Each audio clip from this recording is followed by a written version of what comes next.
Supreme Court just this minute, Brianna, announced it's going to take up challenge to President Trump's order lifting birthright citizenship.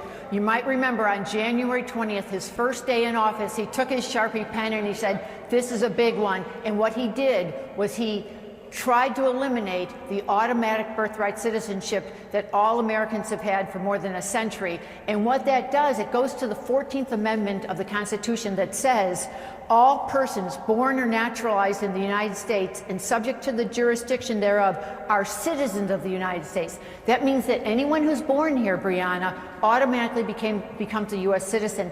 And what Donald Trump's executive order tried to do was say anyone who was born of someone who was not here lawfully or who was here on some sort of temporary status, that person's baby would not automatically be a citizen. It's a very, it's probably of all the Trump actions that have been taken to date, Brianna, this one is the most challenging because what it does is it flies in the face of the 14th Amendment that was adopted in 1868, and it flies in the face of an 1898 Supreme Court precedent that said even if you were born of, in that case it happened to be a Chinese national, even if you were born of someone who was not here as a U.S. citizen, you definitely still have citizenship here in the U.S. Yep, to my black and brown folks who said, yeah, make President Trump the president of the United States. Make America great again. My one question for y'all, when has America ever been great for black and brown folks?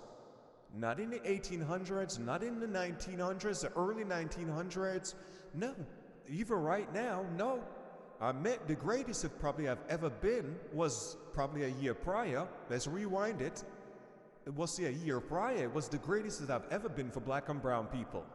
I don't remember a time it was ever make it great for us.